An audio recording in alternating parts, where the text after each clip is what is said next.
Greetings and salutations, fine people. I'm Patti Alvarez. Welcome to The Good Soul, a show where we'll have supercharged chats with everyday humans from all walks of life and unpack what in their story will inspire us all. We'll extract the untapped wisdom, distill it, and serve it up to you in all the right ways that will engage, enlighten, and most of all, inspire growth within your soul. I think people are awesome. So join me on this journey through the hearts and minds of ordinary people to uncover the good soul within you. This is The Good Soul.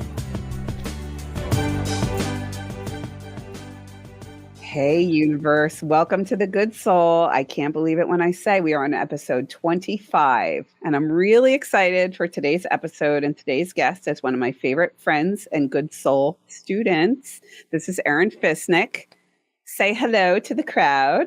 Hello, crowd. That was perfect. The title of the episode is Keepin Real Estate.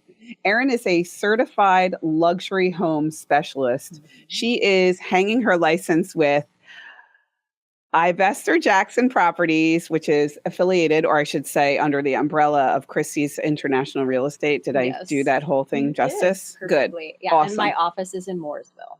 And her office is in Mooresville. But this is an international company, which is really exciting. Correct. Yeah. Yeah, we're affiliated with over 140 firms across the globe. Wow. Yeah. So it's almost like, does it come in from a broker's perspective, almost like a franchise type situation? Or, I mean, I hate using that word because I don't want to cheapen it. Not that franchises are cheap, but you know what I mean? Sure. So Christie's is most of you know, is an auction house, right? And so they have a real estate division. They also, sell fine art. They sell Birkin handbags. So it's a collective service that we bring to luxury clients. Okay. As a firm, Ivester Jackson had to be invited to partner with Christie's, and it was a very extensive process that our partners could certainly speak more to, but it's an invitation only. So they come in. Yes. And, okay. And does a company like Ivester, do they have to invest in Christie's, or is Christie's more or less investing in them? Or is it? I think it's both. It's a mutual. Yes, okay. For sure. I love it. That's really interesting to me because, yes, I've always associated Christie's with rise a bit that after auction house. Now, does Christie's literally have a website? Like if my husband wanted to get me a Birkin bag for, say, my next birthday or for Christmas, because I need a white one, the black one's just not enough. Could I go on the Christie's website and do they sell stuff like that? So as real estate brokers within Christie's, we have a connection to brokers who sell Birkin bags. Okay. It's your lucky day. Yeah, we'll make it easy for Manny. I can connect the dots for you. We just got to keep selling those yoga memberships, and hopefully this podcast is going to go Joe Rogan. And we'll buy all the Birkin bags I need. That's right. Anyway, I could think much more useful places to put the money. So please. Yes, anyway. Indeed. But one can dream. Dreaming is free. Yeah. And fun. Yeah. Okay, so let's get into the history of YOU. Let's talk about where you grew up. Tell me about your childhood. So I was born in Cooperstown, New York, and lived on 5 acres of land, and it was beautiful. Brothers, sisters? I have an older sister, half sister, but sister, who's 8 years older than me. Okay. And we moved to Florida when I was 6. Oh, wow. So I grew up in South Florida. Okay. Spent my whole life there until I went to college at the University of Central Florida in Orlando in 1997, showing my age. Oh, come on. Yeah. Well, it's lower than mine, so. Not by much. So, New York, Cooperstown, upstate New York? Upstate New York. Is it near Syracuse or Buffalo? Where are we? Syracuse. Syracuse, okay. Closer to Syracuse, yes. One of my favorite cookbooks was the Moosewood Cookbook. Have you ever heard of that? No, but I'm sure my parents and my family have. Yeah. So back in the day when being vegetarian was only for your hippie skippy friends, right? The Moosewood Cookbook was very popular. And when I started getting yoga vegetarian curious in my early 20s, because I was a cheerleader. So that was a very kind of the polar opposite. The Moosewood Cookbook had such a profound impact. And I always dreamt of going to that restaurant, which is, I think, outside of Syracuse, if I'm not mistaken. What did you like from the book? My most vivid memory is making the Caesar dressing, believe it or not. And it was vegetarian, not vegan. Okay. Because I remember there was anchovy paste in the Caesar dressing. The salt component. That's the salt component. So when I make Caesar now, which I have a great recipe when our Rachel's over, because the other girl's a pescatarian. What do I use? I think I put capers. I you just know it tastes good. I put capers in. Anyway, we digress. Yes. And South Florida, Naples, that area? No, Palm Beach County. Okay, cool. Yeah, so Mar-a-Lago, I mean, Trump's Mar-a-Lago, I mean, we would go to the beach. Oh, wow, really? Right, that's really cool. Yeah, oh my God, that's interesting. Yeah, it's supposed to be beautiful there. Yeah. Brendan and I went to do our booty yoga, BU, not BOO, BU, booty yoga training. Okay. And we were in Naples. Yes. Other side. Other coast. Okay. Mm-hmm. I still have to get to know more of Naples is West Coast. And it's so beautiful. They have white sand beaches. It was great. We would go to Siesta Key there, which is not far from Naples. Just the word summer. Siesta Key. Yes. It makes my heart flutter.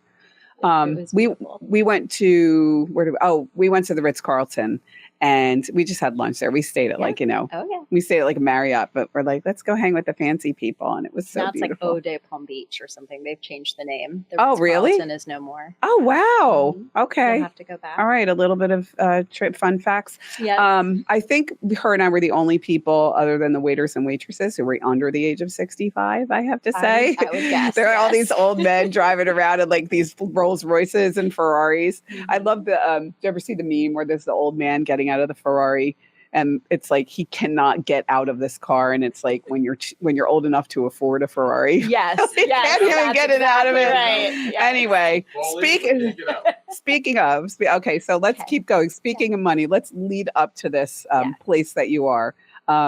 Okay, so you went to college at University of Southern Florida, Central Florida. I'm sorry, and studied what? So we were the Golden Knights. Yeah. Yay. So I went to school for business administration, finance. Okay. And I also studied real estate finance while I was there. So there was always like a real estate seed. Didn't know that. Being planted even at the age of 20. I had no idea. Yes. Was the goal real estate though, or was it? The goal was corporate real estate. I always wanted to work in corporate America with the finance background and the business administration. So ideal job would be working for Target scouting locations or working for a corporate company who got Target their locations. Yeah. So actually, we should talk about this a little bit. I started working at Bank of America in their corporate real estate division. Oh, okay. And I was an analyst for them. And so I looked at project managers and, were they doing all of their projects on time and in budget? So at Bank of America, we had banking centers, when you go to the bank on the corner, those were banking centers all the way up to the corporate building. So if you're retrofitting a floor or a whole banking center, I did the analytics for them. Okay. So it's kind of like bad news bears because I always had to say that they were over budget and out of time to all of the upper level management. Isn't that everybody in life? I mean, I'm over budget and out of time. I mean, my husband could attest to this. All right. So rapid fire quickly. Yes. This beautiful blended family that you and Mike Fisnick have created, who I love. Mike is in the corner. I adore him. Brother from another mother. I love you. Yes, I love you too, Mike. So Zach is the only stepchild to you, correct? Zach is my freebie child. So I just the bonus, love right? him, my bonus baby. I didn't have to give birth. I just get to enjoy him and love him. And he came to me at a very early age. Okay. So and then he is a son. He's a son. And then Skyla and Joe are my kids from my first marriage. Okay. My great kiddos from my first marriage. Yes. I know. I love them both, most particularly Skyla. And then Kate is ours together. Kate's the one we never got. We never got one together. Our glue that holds the whole family together. Okay, so listen, we laid the foundation here. I've given this lovely lady some cred in the eyes of you guys. We have a lot of really great and interesting stuff to talk about regarding keeping it real estate. So guys, stay right there. We'll see you for segment 2, episode 25 on The Good Soul.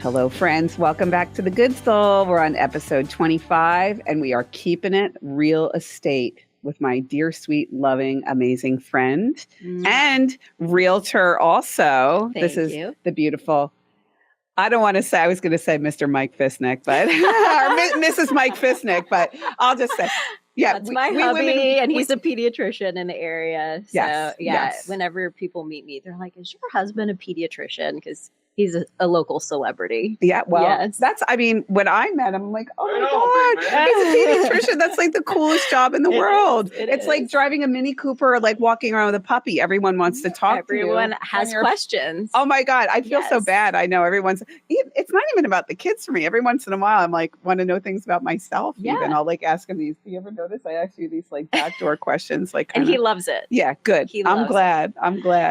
No, but it's always funny too. I love how Beyonce has like, she'll wear a jacket that says like Mrs. Carter on the back. Oh yeah. Yeah, like proudly am Mrs. Manny Alvarez. You know, I kind of love that. So anyway, so let's talk real estate. Now, this segment is talking about selling. So I always want people to have a takeaway, and the show was set up where we would get to know Erin's first segment, second segment selling, third segment buying, and the fourth segment we talk about kind of trends. But Erin had brought to my attention something really groundbreaking that's happened within our legal system that will take effect on August 17th of this year. It's the NAR settlement in North Carolina. It's happening all throughout the country, but for the purposes of North Carolina, which is where I'm licensed, August 17th is where we have new forms, new rollout, new ways of doing business. Okay. Forever changed. Okay. So Erin referred to this incident as turning our real estate market into the wild, wild west, which certainly got my attention. Yes. And it should get yours too, because I'm sure within our lifetimes, I don't know how many times we buy and sell a house. I'm imagining it's on 3 average, to 5. I think, 7 max. 7. Okay. Yeah, okay, cool. It's happening earlier and earlier. I can't believe the things the kids are doing these days. Sure. All right. So tell us a little bit about the NAR settlement and why it matters. Yeah. And I'm going to try and ask you questions on behalf of the listeners. Yeah. So sellers basically were upset that they had to pay a buyer agent during the process of selling their home. So typically, a listing agent will go in, they'll meet with the seller, they'll do a listing presentation, they negotiate their commission for their firm as the listing agent, and then they'll also negotiate for a buyer's agent so that the buyer's agent can also receive compensation for finding a ready, willing, and able buyer and bringing them to the closing table. Can I just hit pause for 1 second? 2 things. The NAR stands for what? National Association of Realtors. Okay, that's the first thing. And the second thing is I've been doing business my entire adult life and then before that. Yes. And I have never negotiated a realtor commission, both in the purchase of my land, nor did I do it in the sale of my house. Wild. Well, no offense. Yeah, well, mind blown. Well, you were my agent, and I would assume, and I'm not throwing shade. It's just like our prices are our prices, but somebody can come up to me at the desk and say I'm broke or whatever. You know, everything has obviously. I'm not saying negotiable, but I just didn't know. I thought that it was I didn't even think of it. I just thought, and I hope I'm helping others by saying this. So traditionally, on the buy side, the buyer never.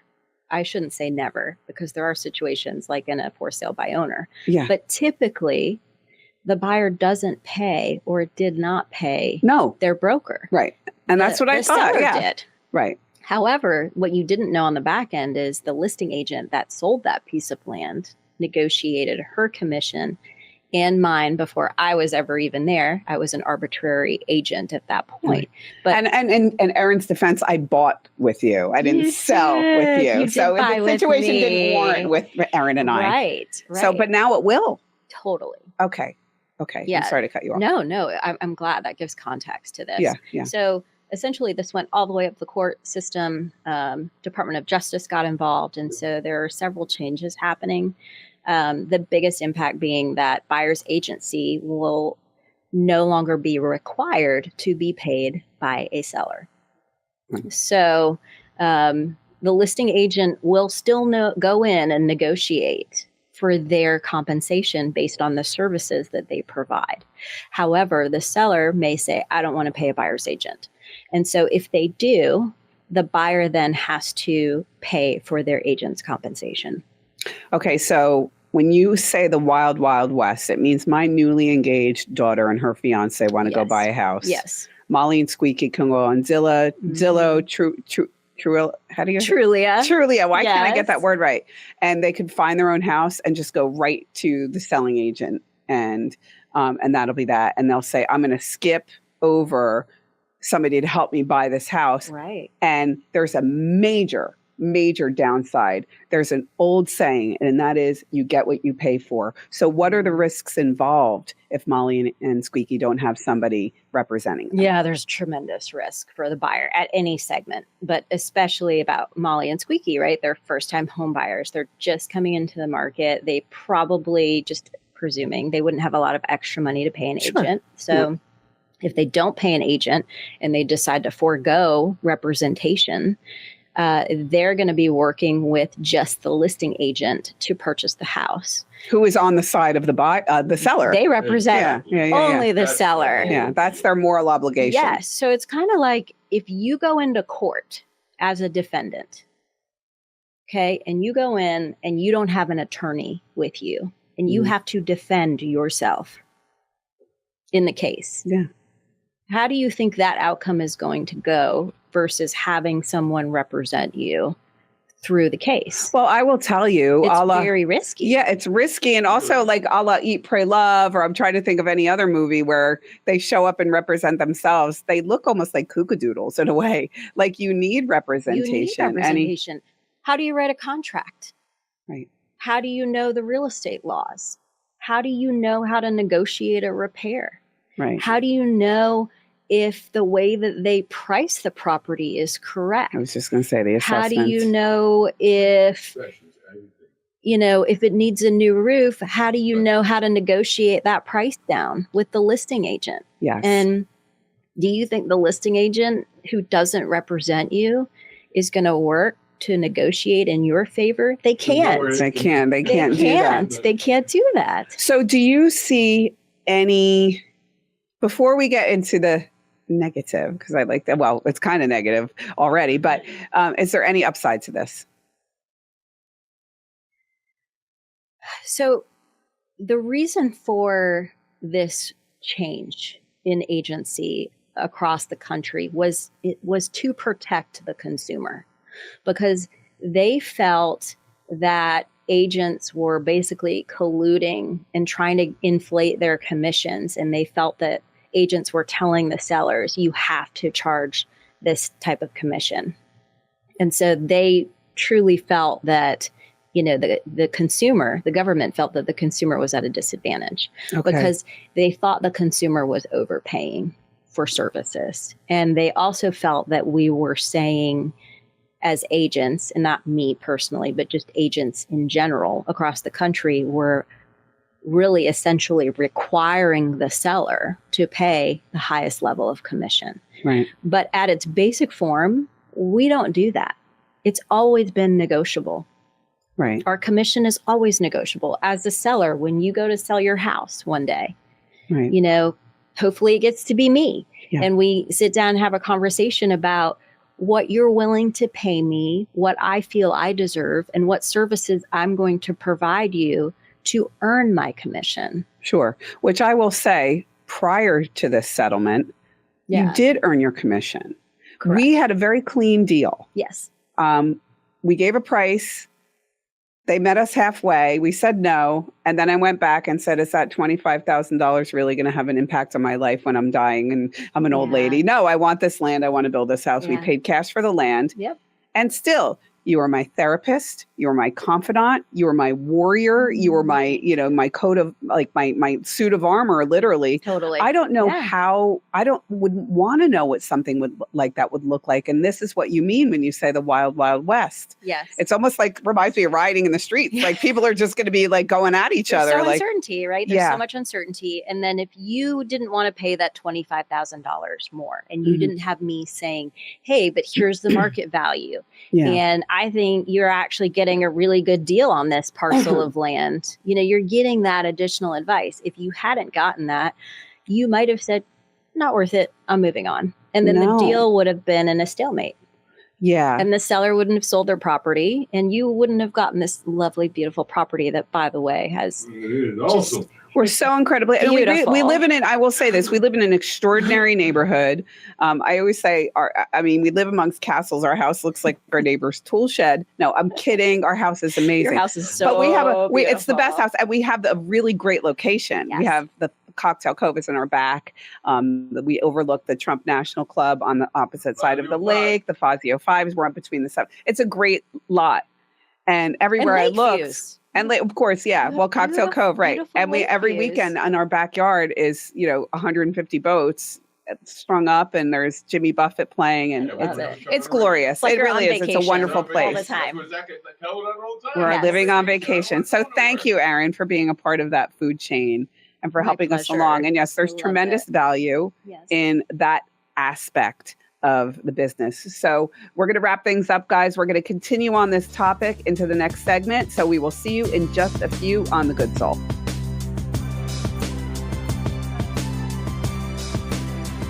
Welcome back, everybody. We're already on segment 3. I feel like this episode could have 35 segments and it wouldn't be enough. This is a really great topic. We are keeping it real estate with my dear sweet friend, Erin Fisnick. We're going to pick up where we left off on the NAR settlement. She's going to summarize what we talked about in the second segment and then talk about what it means to the buyer. So take it away. Yeah. So the NAR settlement just basically is getting implemented throughout the country. I'm a broker in North Carolina, as we talked about. So our changes are really going to take effect on August 17th. Essentially, buyer's agency is potentially going to change forever. Originally, sellers were paying a buyer agent for their services. Now, essentially, that could go away, where the seller would just pay the listing agent. Mm-hmm. And if they do, yes. Can I just say something? So, like the layperson will. I thought commission was 5%. You said 6%. So it's negotiable. It's negotiable, but generally 6%. Generally 6 is a rule of thumb. So I always thought that goes to show I just bought land and built a house and did that's so terrible. But basically I thought, and I'm sure that 90% of the audience thinks that you just split that commission. Like you get half and you get half. No. Is standard? No. Sometimes the listing agent will take more than the buyer agent. I never knew any of this. There's no standard formula? Nothing. No. Okay. All right. It's continue. I'm sorry. whatever the listing agent works out with the sellers. It's whatever they all negotiate together. Yeah. I missed that whole chapter in like the Book of Life. Totally. So, yeah. Okay. And the price that you pay for a house, typically the 2 commissions are baked into the price. Right. So the buyer isn't technically paying their agent a commission. However, the seller is using the proceeds to pay both agents. Understood. Yes. Okay. So what does this mean then? So for sellers, sellers were like, hey, yay, it's a win. I'm going to get a huge discount. Because it'll drive commission. the cost of the price. Yeah. So they're like, down. Maybe I won't pay a buyer agent. Okay. So I'm going to save some money. Yeah, they will. They will save some money, but they're not saving money holistically, because what's going to happen is appraisers are saying that home prices are going to start to decline. They're going to go down, because if you're taking buyer agency away, the price has to come down, because now you're only paying 1 agent instead of 2. So now the comparables that we're looking at all across Lake Norman, which have skyrocketed over the last 4 years, it's a little bit nebulous now. Like if some sellers are paying a buyer agent, they're going to ask for a higher price on their house. If they're not paying a buyer agent, they're going to presumably take a little bit less money, because they don't have to pay the buyer agency. And so you're going to start to see this competition among sellers there's going to be some price reduction in there, because they're going to be negotiating to not pay the buyer agent. And who's going to be advising these sellers if they don't have representation? Well, they will, as a listing agent. Their listing agent will represent them. Okay. Okay. But here's the other problem. If they don't want to pay a buyer's agent, they're going to be working with the buyer directly. A buyer doesn't know how to do the comparables. They're probably going to give you a lowball offer. You don't know if the buyer is going to be able to come to the closing table. You have no communication on whether their financing is going through. Yeah. I mean, it's just the unknowns. Is the deal going to be done? And then the buyer buys the house from you. It's, you're buying as is in North Carolina. It's called caveat emptor, buyer beware. You buy it as is. However, if you go in unrepresented and you buy this house from the seller and you feel like they didn't disclose a roof leak or any other, what we call in the industry, a material fact, you could start to see lawsuits coming down the pike from unhappy buyers who just felt like they really got the raw end of the deal. So how do we respond to this as consumers, as agents? What do you suggest? What do you see? Well, I still feel that there should be paid for buyer agency. It's really important. Our contracts are 16 pages long. We have to know the laws inside and out. A consumer doesn't know what those are. Okay, we know how to negotiate for repairs and actually really connect the dots with communication between both parties. Because ultimately, at the end of the day, the buyer agent and the listing agent should partner together to represent their clients, but to get the deal to the closing table. That's the goal at the end of the day. Right? Yeah. And so the buyer agent is not the enemy. They're actually helping calm. You talked about before how stressful it was, right? God, yeah. It's the most stressful investment people will ever make. Yeah. Well, it's almost like when I say when you have a fight with your spouse, like you're not wrong. We're not fighting for you to win or for me to win. We're fighting for our relationship to win. Betterment of the relationship. Yeah, or the betterment of closing on the damn house, right? We all want this to happen. Exactly. So if you're a seller and you have an unrepresented buyer, where are they going to get their information? Zillow. Zillow's wrong all the time. I'm sorry. No offense. No offense, Zillow. No offense. But the Zestimate, grossly inaccurate. It just is. Is it usually over under or there's no consistency to that? Early COVID times, it was grossly under because it just. Oh, I know. Don't we know? It didn't catch up. Our Zestimate is so much more now on our house, like that I knew it could have sold for, but I don't even want to go there. Yeah, well, it's an algorithm. Shoulda, coulda, woulda. It's an algorithm, but still they can't quite pin down. Like if you have a resale now on your house, right? If you go in and put in a new floor or you make a major investment, Zillow is not going to know that. And so they're going to undervalue your house. It's not like your neighbor's house. It's not like Wikipedia where somebody could come in and like fix it and be like, oh, by the way, they just put a movie theater on their house or they added a pool. Not at all. No.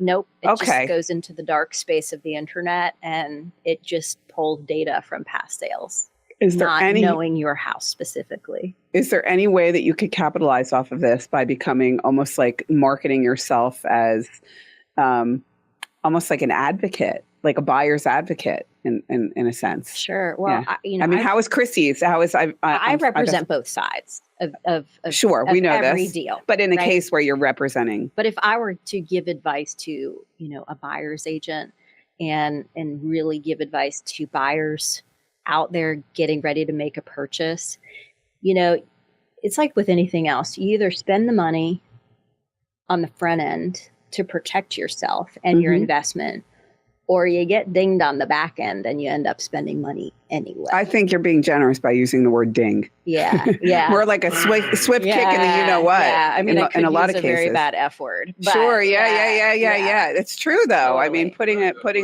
plainly. Exactly. Well, I guess a lot of this, there's really no answers. It all just remains to be seen how it's going to play itself out. And maybe we might have to take it back up to the Supreme Court if, in fact, it's starting to clog the court system because people are suing each other. And it will. 100%. Yeah. It will happen. God. I just heard about it. It's totally backfired. Yeah. And it was meant to protect the consumer. It's going to hurt them immensely. This is just the beginning. People, we have become animals that we have to even have this conversation. Yeah. You have a set house, and I don't really mean that. I think people are amazing, but I hate when we have to feel this way in the world that, you have a house, you want to sell it. You want to move on to something new. Mm-hmm. Oh, you're not going to tell anybody that there's termites. You're not going to tell anybody there's mold. You're not like, why wouldn't you do that? Why would you want to live your life that way? Well, in North Carolina, we have no representation, which means you don't have to disclose it. However, crazy. And some people don't. Can you take a person to court? Like, dude, you lied to me. It was infested with termites. Has anybody ever won in a case like that? So as a realtor, my job is to tell you I'm not an attorney. I know. You said that to me many times. Yes. However, what the attorneys have told me is that you have to prove that the seller knowingly lied. And it is very hard to prove. It's hard. It's almost impossible. It is. Say, no, I didn't. Yeah. Well, what would that be? Knowingly lied was they called, Mr. Joe's termite control and paid them a week before the closing to maybe try to remedy the problem, something like that. Yes. So it requires an attorney to get involved, and it's time and money. Okay. All right. Let's switch and pivot to something positive. People really are awesome. Yes. You were awesome on our house closing. Thank you. We're happy, and it all ends up becoming worth it in the end. And we all know this, that good things never come tremendously easy. So at any rate, guys, the last segment, we are going to talk buying, selling, kind of from a boots to the ground level, and get into some market trends. So we will catch up with you in a few on The Good Soul.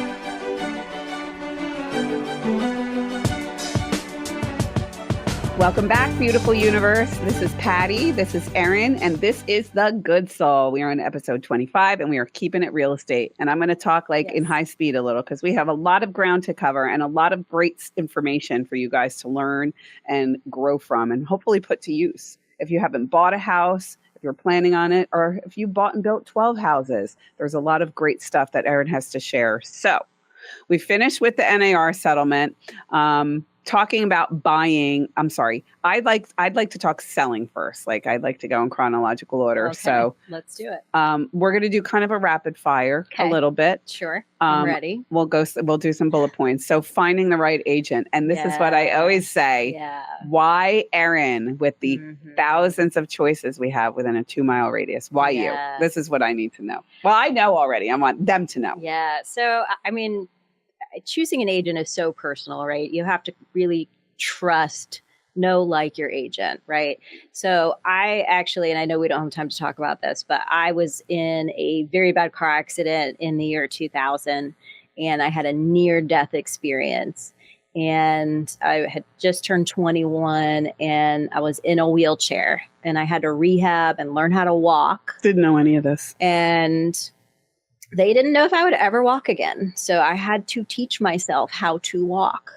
Wow. It took me a year to go into a restroom with a wheelchair back in the 2000s before they had ADA compliance. My wheelchair wouldn't fit in the bathroom. Wow. And so I'd have to, scale the countertops and plop myself down just to be able to use the restroom. Yeah. Anyway, why do I bring that up? Well, it's a fighter mentality, right? Like if you can survive almost dying. I mean, they did the jaws of life to get me out of my car on I-95. Manny can relate. I was going to say. Manny went through the same thing. I was in a shop. Okay, right. Yeah. sorry. Manny, I know. I have to give him those were loving eyes, by the way. They were loving eyes. He gets mad. The helicopter came down on I-95. They did the jaws of life that literally I was pinned in my vehicle and the dashboard, they had to break my leg to get me out of the vehicle. And so they told me. Were you out of pain at that point? You were so traumatized? No. Oh, you felt the pain. I had glass in my foot. I mean, I had come out. I had a concussion. I came back. And luckily someone had saw me get in this accident. It was a single car accident where my treading peeled off of my tires. Okay. So you had an accident with like a tree or the median? I'm just driving along on I-95. My treading peels off of my back tire. Boop. Flips me over into a swamp, and I'm trapped in water in a swamp.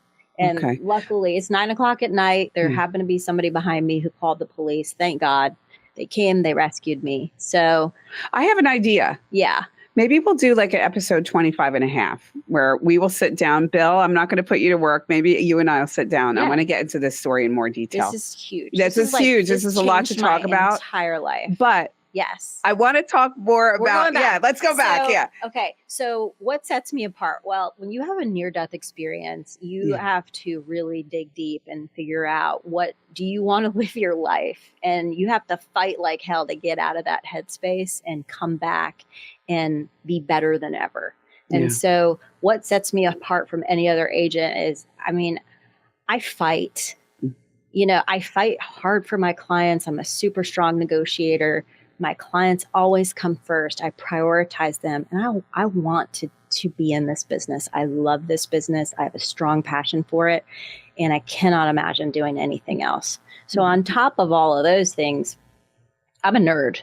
I did analytics in my previous job. So I go in and I want to look at all the pricing. And, if I'm representing a seller, I want to know on the money what this house is going to sell for.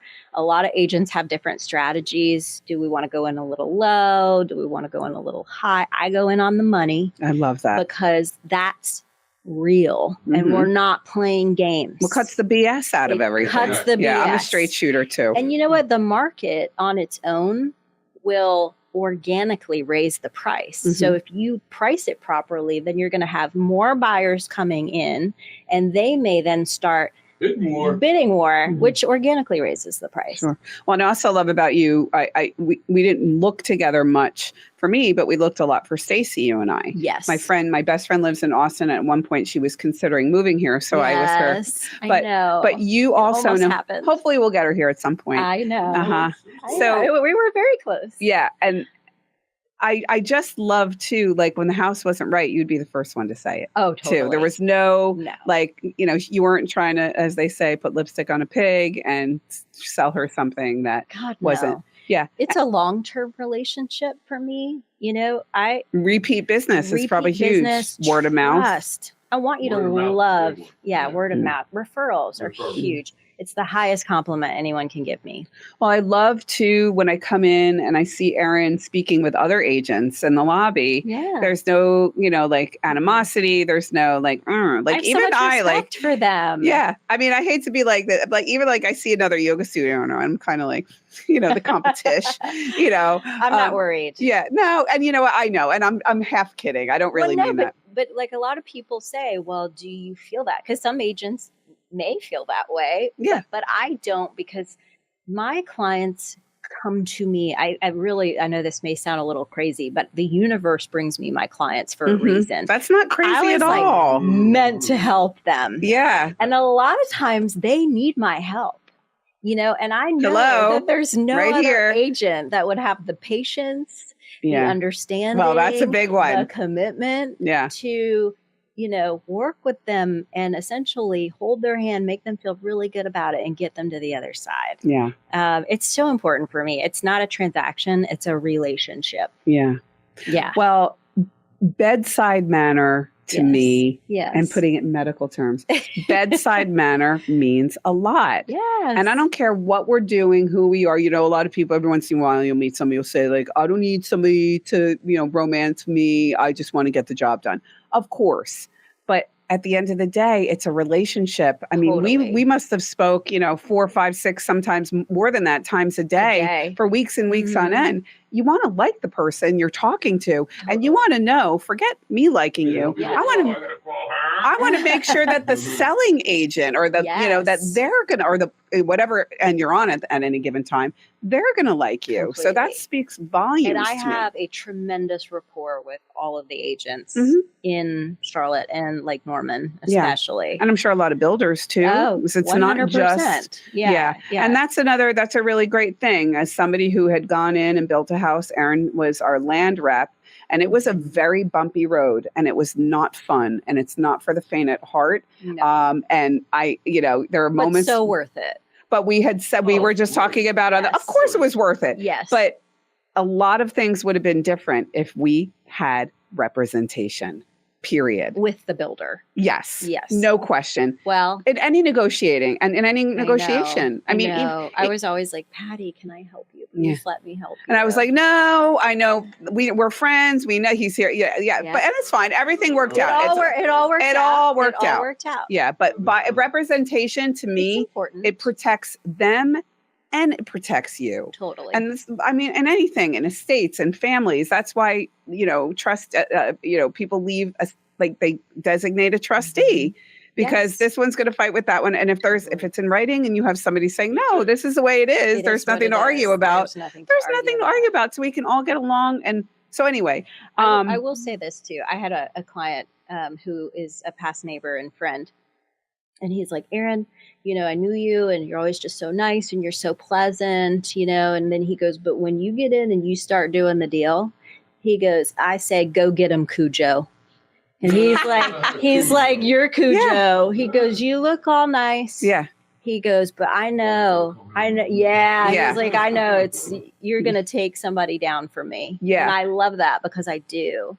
Well, and it's not for any other reason because I wholeheartedly believe that that's what they deserve. Yeah. They deserve what I'm fighting for them for, I'm very passionate about it. Well, and it shows. Yeah. I mean, again, I'm living proof. Think back to Tony Robbins saying the guy who delivers the water bottles is just as important as I am, 100%. Right? What would we do without having water at these seminars? Yes.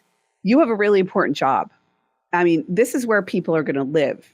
They're going to marry. They're going to love. They're going to make love. They're going to fight. They're going to they're going to cook. Sadly, they may get divorced. Yeah. These are the homes are. I mean, our homes are what's more sacred ground in our lives. Totally, and that's like the most rewarding part about what I do is when I go on social media and I see people in their homes with their family and their friends and they're celebrating, or I get to come to your house.